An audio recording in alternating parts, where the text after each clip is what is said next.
Well, getting a resume shortlisted into the top firms of India is hell lot of a task. After all, mostly CA aspirants across the country want to land into Big 4, Big 6 or the top 10 firms of India for their CA articleship. So, mostly बच्चा तो हमेशा Big 4 अपने pre result choice में ही higher कर लेता, तो हमारा chance ही कब बचता, especially based upon the quantum of candidates that are applying for Big 4 across the country post their results. Usually HR के पास ऑन एन एवरेज 6 सेकेंड से ज़्यादा का टाइम नहीं होता है to spend on each resume.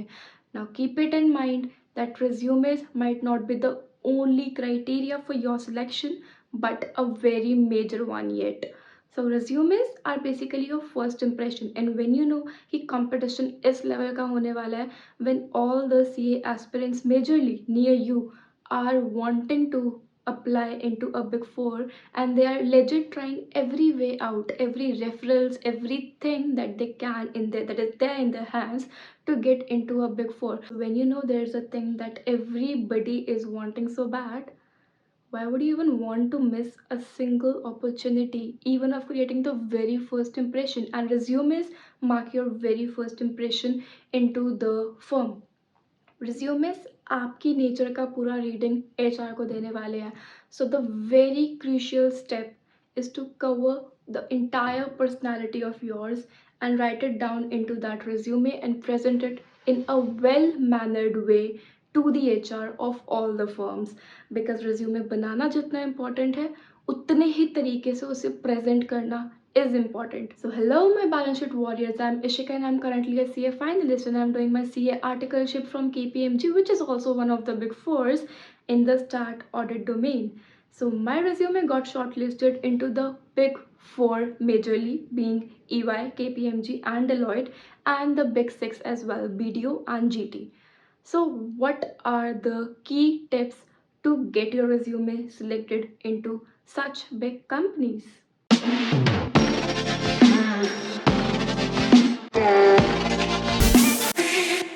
So hi guys, welcome back to my YouTube channel, and in this video I will be discussing about the key tips that you need to keep in your consideration while resume drafting, and I will also be majorly discussing the top 5 mistakes that the people are making जिसकी वजह से mostly resume select होने से रह जाता है.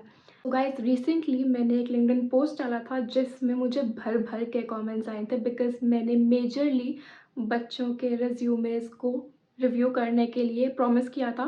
And all those who commented interested into the comment section, I have tried to review their resumes mostly, and I am even doing so. I'm still in the process, but taking into consideration the overwhelming response I've received, and thank you for that, I have decided to drop this video out. जिससे अगर आपका resume मैं review नहीं भी कर पाती हूँ, so please don't be disheartened. I am actually getting a lot of responses owing to that post. You can watch actually this video, and by the end of this video I promise you कि आपको अपना resume कैसे draft करना है. You will have the exact clarity, and by the end of the video I will also present to you my resume that I used, which got shortlisted into major of the Big 4s and the Big 6. So do stick till the end of this video, and जाने से पहले please like, subscribe and share guys. So guys, as I already discussed कि Big 4 में the recruiters have at least hundreds of applications at one time that they receive, and they have barely 6 to 7 seconds to spend on one resume on an average. So you need to make sure that your resume is well structured and concise and forms just one page, because उनके पास उससे ज़्यादा time होने ही नहीं वाला है. And if your resume looks a lot of wordy and very much time consuming and kind of boring, तो वो पहले ही discard हो जाएगा, and they're gonna throw it into dustbins, as harsh as it sounds. So coming to mistake number 1, formatting and designing. So most of the resumes that I received, उसमें a lot of people try to make the resume stand out by adding for fancy text and pictures into it and using colorful headings and the cells colors and highlighters and everything like that.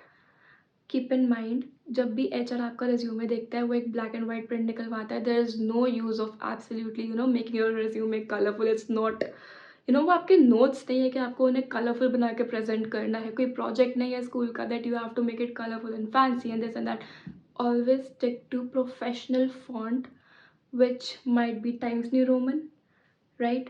Or and even you can use that Aptos. It's a good font. So that is a professional font, and you avoid using your pictures, right? You do not have to make your resume look fancy but professional. Mistake number 2, indentation and alignment. I have seen most of the resumes, उसमें कोई alignment ही नहीं हो पाता है. Firstly, I received some resumes जो center aligned थे. So उसमें क्या था कि heading speech में आ रही है and then वो जो body part होता है वैसे पूरा spread हो रखा. सो वैसा सा रिज्यूमे जो होता है ना वो पहले ही रिजेक्ट हो जाता है बिकॉज वो देखने में ना बहुत वर्डी लगता है एंड वो बहुत स्कैटर्ड लगता है across the entire screen if the resume is being picturised और scan through the computers. So what I would prefer is कि आप हमेशा अपना लेफ्ट अलाइनमेंट यूज़ करो एंड जिस अलाइनमेंट पे आपके सारे वो आ रहे हैं ऑब्जेक्टिव, करियर ऑब्जेक्टिव आया, फिर आपका एकेडमिक क्वालिफिकेशन का सेक्शन आता है, फिर आपका जो भी सेक्शंस आ रहे हैं रिस्पेक्टिव, उनको एक सिंपल सिमेट्रिकल अलाइनमेंट में रखो. You do not have to mix and match the alignment please. अगर एक जगह लेफ्ट अलाइनमेंट यूज़ हो रहा है तो दूसरी जगह पे जस्टिफाई नहीं यूज़ हो सकता. कहीं पे राइट अलाइनमेंट, कहीं पे सेंटर, कहीं पे justify. Avoid using that. Stick to one alignment and follow it throughout the resume. Even the line spacing, हर एक सेक्शन के एंड होने के बाद जो नया सेक्शन शुरू हो रहा है और even the body that is being written between the sections, उसका जो लाइन स्पेसिंग है, it should be uniform throughout your resume or it does not look good and presentable to the HR. So these are very common mistakes that are being done. बहुत छोटी छोटी mistakes होती है and it might cost you your dream of landing into big 4 or big 6. So I would suggest कि अपनी ये चीज़ें ठीक रखना. Your font should be highly professional. You should not use of photographs, and even if you are adding your picture into the resume, make it highly professional. Do not add your casual photographs. I would say avoid adding photographs. And then coming to indentation and alignment, keep it uniform throughout your resume. The line spacing uniform, the word spacing uniform. Now coming to mistake number 3, adding irrelevant information. Guys, nobody is concerned कि तुम्हारी hobbies cricket खेलना है, तुम्हारी hobbies Netflix देखना है. Nobody is concerned at all. You are going to enter into a professional sphere. So even if you want to add your hobbies ka section, you should always make it a little bit related to your stream that you're applying for. For example, अगर आप अपना tax में interview दे रहे हो तो आपको अपना जो हॉबीज़ है उसमें आपको लिखना चाहिए कि यू लाइक रीडिंग, मतलब आपको बजट्स का नॉलेज लेने का, you like learning more of tax का laws and you are more invested into that. आपका करियर ऑब्जेक्टिव भी वैसा सा होना चाहिए. Your career objective, I have seen most of the resumes career objective में ही 3-4 लाइनें भर दी. Okay, let me make it very clear. आपका रिज्यूमे सिर्फ एक पेज का होने वाला है, राइट? एक पेज से थोड़ा सा भी आगे गया वो resume, it would be discarded back, क्योंकि किसी के पास टाइम ही नहीं कि वो एक पेज से ऊपर का पढ़ लेंगे. आप ही 2 से 3 पेज की कोई चीज़ नहीं पढ़ोगे. You will always read a thing that is just 1 page long, right? So HR जिसके पास इतने सारे एप्लीकेशंस आ रहे हैं, he would always go for a resume that is only 1 page long. तो अगर आपके पास सिर्फ एक ही पेज है, उसको आपको एक एक मार्जिन, एक एक एरिया आपको concisely and precisely and judiciously use करना है. सो करियर ऑब्जेक्टिव मतलब which is a very basic thing कि करियर ऑब्जेक्टिव तो लिखते ही हैं सब and it is not something. देखो, रिज्यूमे में ना 2 चीज़ें आएंगी. Resume is divided into 2 parts. एक होता है बेसिक्स जो होने ही चाहिए और एक होता है स्टैंड आउट पॉइंट्स जो होने तो चाहिए और वही होंगे तो आपके रिज्यूमे को स्टैंड आउट करेंगे. So you can not miss on the basics part. And if you want your resume to be selected at priority, so you should not even miss on the standout parts. So अब मैं बात कर रही हूँ career objective. It is a basic information जो होनी ही चाहिए, इसके बिना तो रिज्यूमे चलना ही नहीं चाहिए. But since it's a basic thing जो सब करेंगे ही, तो इस पर आपको 3 से 4 लाइनें इन्वेस्ट करने का ज़रूरत नहीं है. Keep it maximum to 2 lines, ठीक है? 2 लाइनों के अंदर अपना करियर ऑब्जेक्टिव ख़त्म कर दो and it should actually very तो अगर आपको ऑडिट के लिए करना है तो आपको करियर ऑब्जेक्टिव अपना ऑडिटिंग स्टैंडर्ड्स के हिसाब से लिखना पड़ेगा कि आपको एक प्रैक्टिकल नॉलेज चाहिए इनटू ऑडिट। अगर आपको टैक्स का देना है तो आप टैक्स के बारे में लिखोगे। अगर आपको मर्जर एंड एक्विजिशंस में दे रहे हो या आप किसी और चीज़ में दे रहे हो तो आपको उसका लिखना है। Then another irrelevant piece of information that people add is hobbies, as I earlier mentioned, ki watching Netflix, this and that. Avoid using that. Then coming to another irrelevant information, वो जो एक नीचे आजकल लाइन चली हुई है जो आपको मोस्टली आई गेस यूट्यूब में लोग बोलते भी होंगे, I hereby solemnly declare that all of this, whatever I've stated in my resume, is true to the best of my knowledge and belief. There is no need to add such line. अगर आप अपना resume अपने पूरे होशो आवाज़ में किसी को forward कर रहे हो and your resume is being forwarded and the HR is calling you, they know that you have provided this information and it is of no use to them कि आप वो डिक्लेयर कर रहे हो कि वो सही है नहीं है, doesn't matter.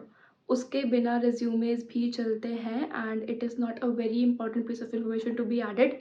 Instead it just adds more of the space and वो आपका कंज्यूम ही करता है फालतू का space. Coming to mistake number 4, very long and wordy resume.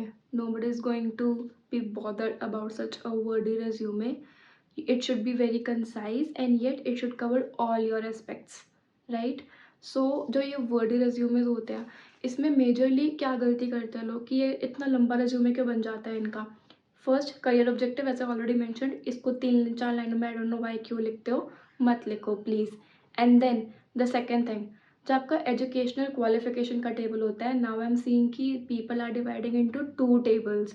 एक आपका प्रोफेशनल क्वालिफिकेशन का जिसमें आप सीए के बारे में लिख रहे हो and then you are writing about your educational qualification जिसमें आप स्कूलिंग के बारे में लिख रहे हो।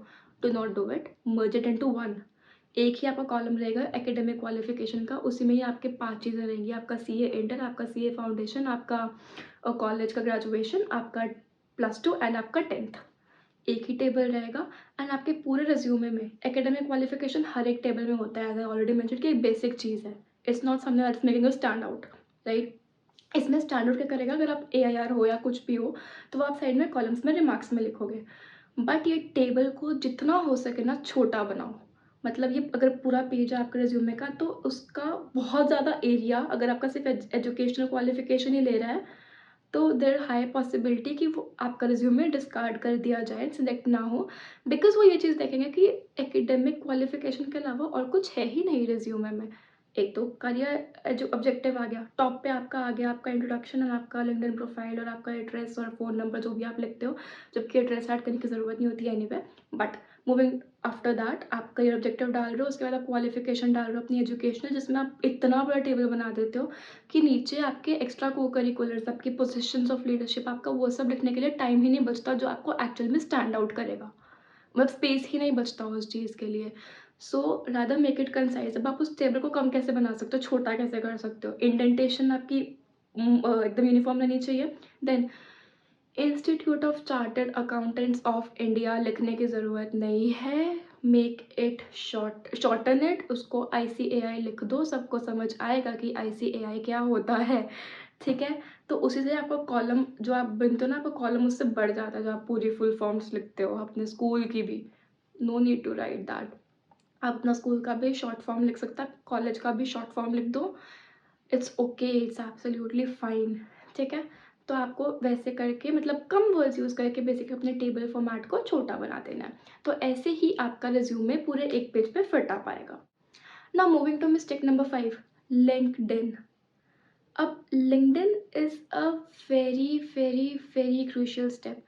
कोई भी HR जब आपके रिज्यूमे को देखेगा वो आपका लिंक्डइन का लिंक देखेगा उस रिज्यूमे में, and your LinkedIn link should not be like कि आपने लिंक्डइन से अपना लिंक कॉपी करा और आप उसको आप रिज्यूमे में पेस्ट कर रहे हो। थोड़े सा एफर्ट्स कर लो, उसको गूगल पे जाके ऑनलाइन जाके उसके URL को शॉर्टन कर दो एंड उसके बाद आप उसको ऑनलाइन ही रीनेम कर सकते हो। तो आप उसको रीनेम करके, जैसे मेरा नाम इशिका मेहता है तो मैं उस URL को रीनेम करके इशिका मेहता के URL बना सकती हूँ and I can paste it directly to my LinkedIn profile on my resume.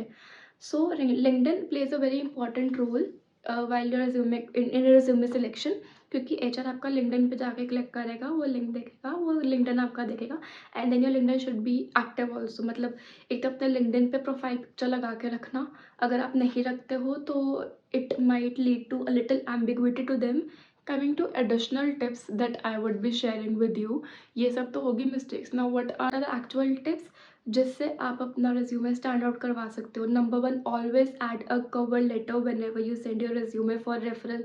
और कवर लेटर में भी ना थोड़े से चेंजेस करने ही पड़ते हैं। डियर सर का डियर मैम कर देना अगर तुम किसी और को रेफरल भेज रहे होगे, you know. And please cover letter में ये भी गलतियाँ मत कर देना कि तुमने एक कवर लेटर बनाया KPMG का, तुम भेज किसी डेलॉयट वाले को ले रहे हो और तुमने कवर लेटर KPMG वाला उठा के भेज दिया। This also happens by lot of people. I myself have received a lot of cover letters, जो मैं KPMG में हूँ बट मुझे कवर लेटर्स डेलॉयट के आ जाते हैं, या फिर उस पर डियर सर ही लिखा हुआ रह जाता है। सो you need to avoid those mistakes. Coming to another tip, जो आपका PDF होगा resume का, उसको प्लीज़ ऐसे शेयर करना अपने सारे HR और टैलेंट एक्विजिशन टीम मेंबर्स के साथ। Your name Ishika underscore resume। ये रिज्यूमे के आगे 1 2, क्योंकि I know even I have been through that phase. I made my resume around 10 times, तब रिज्यूमे 10 लिखा हुआ है तो प्लीज़ उसको चेंज कर दो। Your name XYZ underscore resume. This should be the ideal format of the PDF that you send to the HR. Then coming to another tip, अपना address डालने की ज़रूरत नहीं है, avoid adding to your address.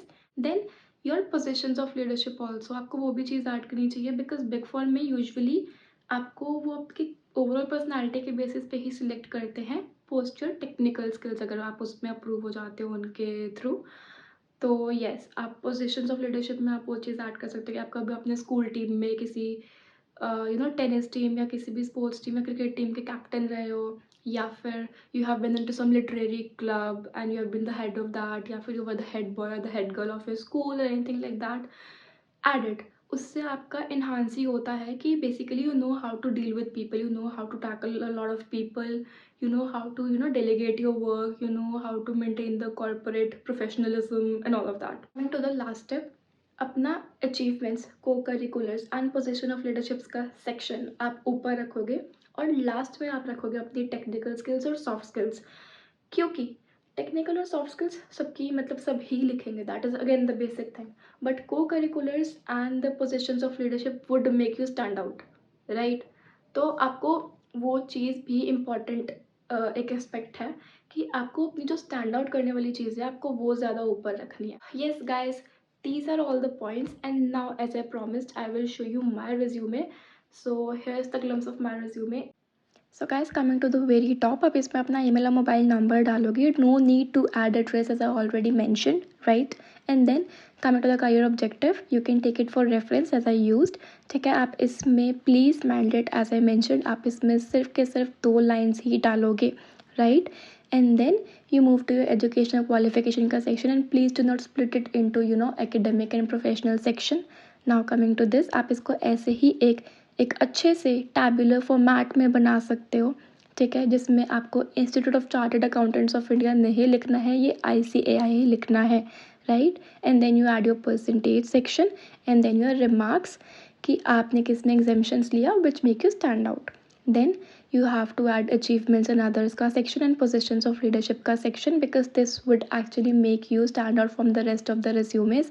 इसमें भी आप quantify करोगे कि आपने कितने delegates को handle करा, आपने क्या करा, आपने क्या नहीं करा, ठीक है? Then technical and IT skills और सॉफ्ट स्किल्स का जो आपका ये सेक्शन आ रहा है, ये देखो ये सिर्फ इतना सा ही आएगा। इसमें भी आप जो ये क्योंकि बेसिक से इन्फॉर्मेशन है जो सब देंगे, राइट? एंड इसमें आप अपना मैंडेटरी 90 आवर्स का IT course and orientation course का लिखोगे। And then last thing, your LinkedIn URL, इसको ऐसे ही शॉर्टन कर लो online, this is the most crucial. So guys, after all this I really hope कि आपको पता चल गया है कि आपको अपना रेज्यूमे कैसे बनाना है, and I hope you have compared resume with the resume that I just showed you and all the things that I have mentioned. So I feel कि आपको उस चीज़ की बहुत ज़्यादा हेल्प हुई होगी, and you have drafted, and if you have already drafted your resume, do the required changes as and when you feel. And if you're still to draft your resume, save this video and keep it for your future use and draft it, taking into the lines whatever I have spoken to. So I really hope कि ये वाला resume का जो template है and this all these factors that I mentioned are actually helpful, and these would for sure increase your chances of getting into the top dream firms of yours. So I do wish you all the best, and do let me know when you get selected into any of the big fours or the big six or the big 10. I would really be the happiest. So that's all guys from my side. And जाने से पहले again से, अगर आपको ये video and content थोड़ा सा भी यूजफुल लगा, do like, subscribe and share. Bye bye.